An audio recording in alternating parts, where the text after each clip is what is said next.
మన దేశంలోనే the best varicose vein hospital. ఏడుస్తున్నాడు కదా ఇమాన్యుల్. చూసారా మీ అమ్మ ఎప్పుడు ఏడడం ఇమాన్యుల్? లేదు కదా అస్సలు. ఫీల్ అవుతున్నారా? అది మా నాన్న అయితే ఫుల్ ఎమోషనల్. మా అమ్మ అన్న కొంచెం ధైర్యంగా ఉంటుంది కానీ మా నాన్న అస్సలు ఉండలేడు. బాగా ఏడ్ చేస్తాడు నాన్న లోపలికి వెళ్ళిపోయి. అండ్ డెమోనను ఈ రంగుల పోటీల్లో వాటిలో కింద పడేసినప్పుడు చెప్పి ఉంటాడు. ఆయాస పడుతుంటే మా అమ్మకి టెన్షన్ వచ్చేసేది. ఫోన్ అప్పటికప్పుడు ఫోన్ చేసేది, వాడు ఆయాస పడుతున్నాడు. ఏం కాదు, అదంతా గేమ్. వాళ్ళందరూ ఉన్నారు, చుట్టుపక్కల జనం ఉంటారు, కెమెరామెన్లు ఉంటారు, బయట చాలా మంది ఉంటారు. అది ఒక సెటప్, లోపల గేమ్ లో ఉంటారు. చిన్న దెబ్బ తగిలినా కానీ వెంటనే కన్ఫెషన్ రూమ్ కి పిలుస్తారు. ఏమైంది ఏంటని అడుగుతారు. డాక్టర్స్ అక్కడే ఉంటారు. మీరేం టెన్షన్ పడాల్సిన అవసరం. వాడు రొప్పుతున్నాడు అయ్యా, ఆయాస పడుతున్నాడు అని. ఏం కాదు, నా పక్క స్ట్రీట్లోనే ఉండేది. నేను స్టూడియోకి దగ్గరలోనే ఉంటాను. ఏదైనా ఎమర్జెన్సీ అయితే నేనే వెళ్తాను కదా, అంత ప్రాబ్లం ఏం లేదు. అంతగా ఇంకా వాళ్ళని ఎలా సర్ది చెప్పాలో తెలియక, అక్కడ ఉన్న వాళ్ళు మనోళ్ళే, ఏం కాలేదంట. నేను ఇప్పుడే మాట్లాడాను మా ఫ్రెండ్తో ఫోన్ చేపించి, ఏం కాలేదు లేరా, వాడు ఇప్పుడే ఆడుకుంటున్నాడు, ముచ్చట్లు పెడుతున్నాడు, ఇప్పుడు జోక్ వేసాడు అని చెప్పేసి నేను కాన్ఫరెన్స్ తీసుకుని మమ్మల్ని కాన్ఫరెన్స్లో పెట్టి మాట్లాడిస్తే అప్పుడు పడుకున్నారు వాళ్ళు. బాగా టెన్షన్ అయిపోతారు. స్ట్రెస్ అంత మనోడు లోపల ఉన్నారు కానీ గేమ్ మీరు ఆడుతున్నారేమో బయట. ఇక మా అమ్మ నాన్న తప్పక ఇంకా వాళ్ళ కోసం తప్పలా. ఫుల్ అసలు చాలా ఇబ్బంది అవుతుందా? ఇబ్బంది అన్న, నిద్ర లేదు. చాలా డేస్ అయింది నేను పడుకున్న. వాడు వెళ్ళిన కొన్ని డేస్ ఏమో ప్రశాంతంగా, ఒక 2-3 డేస్ అంతే. 3 months అవుతుంది మోస్ట్లీ. 3 monthsలో మహా అయితే ఒక 4-5 days పడుకున్నాను అంతే. ఇంకా తర్వాత నిద్ర లేదేం లేదు. డేకి 1 hour 2 hours పడుకోవటం అంత మాత్రం. లైవ్లో వాడి ఫ్రేమ్ వస్తుంది అన్నప్పుడు లేచి కూర్చుంటా, నిద్రపోతున్నా కానీ లేచి కూర్చొని స్క్రీన్ షాట్ కొట్టుకొని. నా మెమరీ వాడే నాకు సమ్ టైమ్స్ గుర్తొచ్చేవాడు అన్న. ఎందుకంటే ఇద్దరం ఇక్కడే ఉండేవాళ్ళం. వాడు లేకపోతే వాడు midnight వచ్చినా సరే లేపి తిన్నావా అని నన్ను అడుగుతాడు. వాడు వచ్చి పడుకుంటే కాలు నొప్పులు పడుతుంటే నేను కాలు నొక్కుంటా కూర్చునేవాడిని. వాడిని అంత బాగా పెంచుకున్నా. వాడికి దూరంగా ఉండేప్పటికీ నాకు నిద్ర పట్టట్లా సరిగ్గా. సో సమ్ టైమ్స్ ఇంకా midnight 3కి 4కి స్టూడియో ముందుకు వెళ్ళిపోయి సమ్ ఫీలింగ్ ఆఫ్ ఆరా అన్న ఫీల్ అవుతానని స్టూడియో చుట్టుపక్కల ఒక రౌండ్ వేసి ఎర్లీ మార్నింగ్ వెళ్ళిపోయి చాయ్ తాగేసి ఆడ కూర్చునేవాడిని. బ్రదర్ బాండ్ ఎంత బాగుంటుంది నిజంగా అన్న. అసలు ఉండేవాడిని కాదు, అసలు ఉండలేకపోయా. ఫస్ట్ 4-5 weeks అయితే ఫుల్ ఏడ్ చేసా కూడా. అసలు ఉండలేకపోయా. నాకు వాడంటే చాలా ఇష్టం అన్న. చిన్నప్పటి నుండి వాడిని నేనే పెంచుకున్నాను. మా నాన్న ఒక్క మాట అన్నా కానీ ఊడుకున్నాను. వాడు అన్ని దూల పనులే చేస్తాడు, అన్ని దూల పనులే చేస్తాడు. లిటరలీ ఇక్కడ దెబ్బ ఉంటుంది. చిన్నప్పుడు బెచ్చెలు ఆట ఆడుతుంటే రాయి తీసుకుని నన్నే కొట్టాడు. నా తల పగలు కొట్టి నాకన్నా ముందు ఇంటికి వెళ్ళి అన్నయ్య కింద పడ్డాడు, తల పగిలింది, వాడు అన్ని దూల పనులు చేస్తాడు, మళ్ళీ నా మీదే రిటర్న్ కంప్లైంట్. ఇంటికి వెళ్ళిపోయేపటికే మా నాన్న వాడు చెప్పింది పక్కా నమ్మేస్తాడు. ఏం జరిగిందని కూడా అడగకుండా చెత్త కొట్టేశాడు నన్ను. ఆ తర్వాత నా పక్కకు వచ్చి కూర్చొని చెకోడీలు ఇస్తా, కానీ ఏం కాదు తిను నీకోసమే ఉంచాను. సో అంత బాగా నేను వాడిని మళ్ళీ ఒక్క మాట అన్నా, ఏ జరిగినా సరే ఒక్క మాట కూడా అన్నా. వాడు అంతే బాగా బాగుంది. ఎంత డిఫరెన్స్ ఇద్దరికి? 1 year అన్న. 1 year? ఓకే. సో అంత బాండింగ్ ఉండేప్పటికీ అసలు ఉండలేకపోయేవాడు.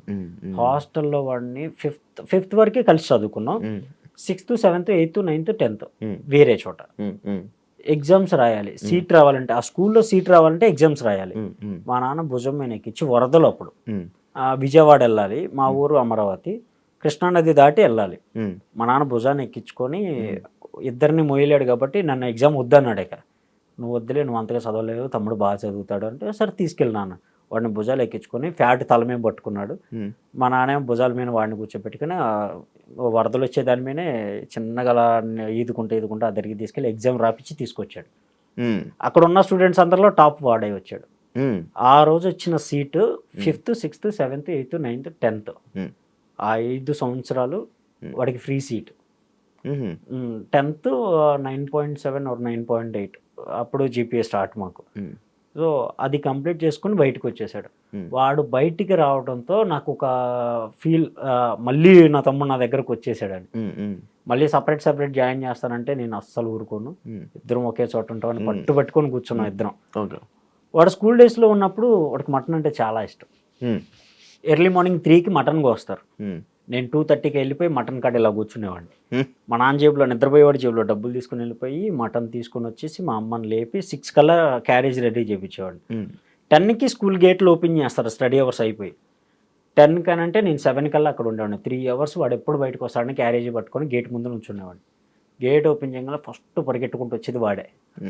వచ్చేవాడు ఒక చెట్టు కింద కూర్చునేవాడిని, ఒక పట్ట లాంటిది వేసుకొని, బియ్యం బస్తాలు ఉండే కదా, ఆ పట్ట సంకన పెట్టుకొని క్యారేజ్ పట్టుకొని ఉంచునేవాడిని. వాడు రాగానే నా పట్ట వేసుకొని కూర్చొని ఇద్దరం కలిసి కూర్చొని తిని, వాడికి వెళ్ళేటప్పుడు నా దగ్గర మిగిలిన 5 రూపాయలు 10 రూపాయలు వాడి చేతిలో పెట్టేసి మళ్ళీ 70 కిలోమీటర్లు వచ్చేవాడిని ఆటోలో. 70 కిలోమీటర్లు అచ్చంగా వాడిని చూడటానికి ఎవ్రీ సండే వెళ్ళేవాడిని. అంత ఇష్టం. 1 వీక్ వెళ్ళకపోయినా వాడు కన్నా ఫేవర్ రావాలి, నాకన్నా ఫేవర్ రావాలి, దిగులు వేసుకొని. అంత బాండింగ్ ఉంది.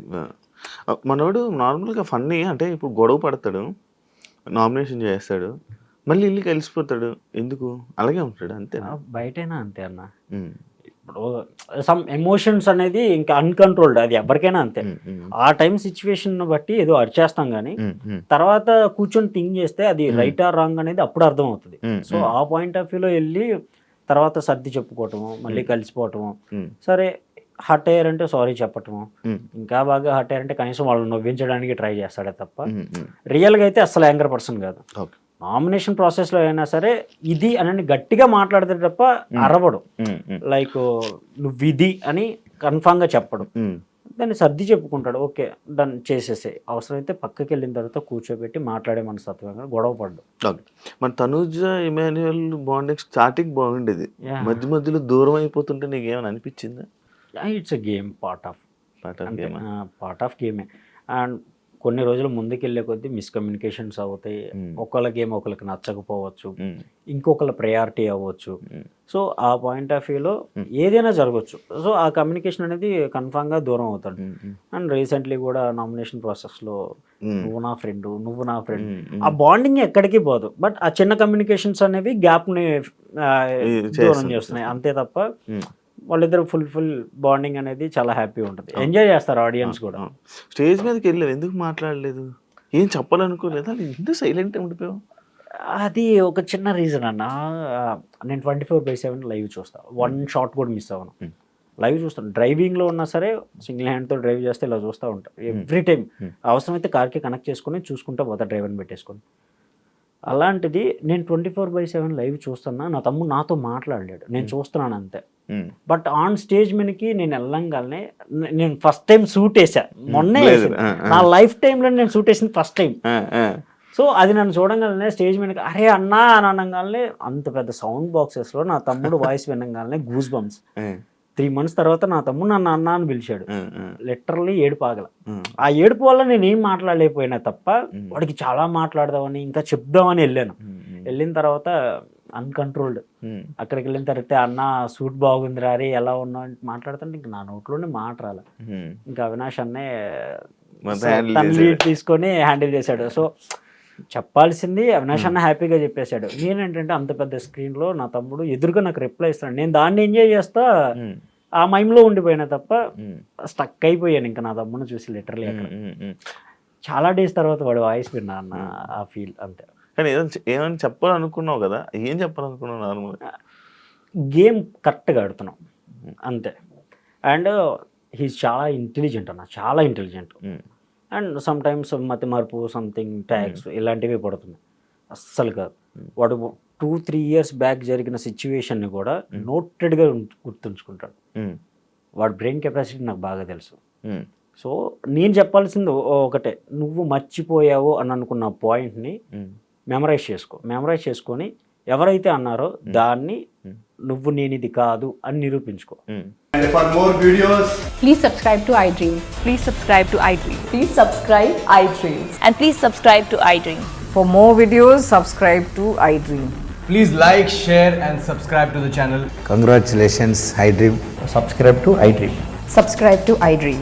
So subscribe to iDream Media. iDream ki iDream team andarki huge congratulations. Please subscribe iDream Media. Please subscribe to iDream. Subscribe iDream. Please subscribe to iDream. iDream అంటే నా కళల ఛానల్ సబ్స్క్రైబ్ చేసుకున్న నోరు తిరుగుతలేదు, మీరైతే గంట గుర్తు కొట్టండి. For more such videos, please subscribe to iDream. Subscribe to iDream. Please subscribe to iDream. Please subscribe iDream Media. Please do subscribe to iDream. Please subscribe to iDream Media. For best entertainment and information, please subscribe iDream. And don't forget to subscribe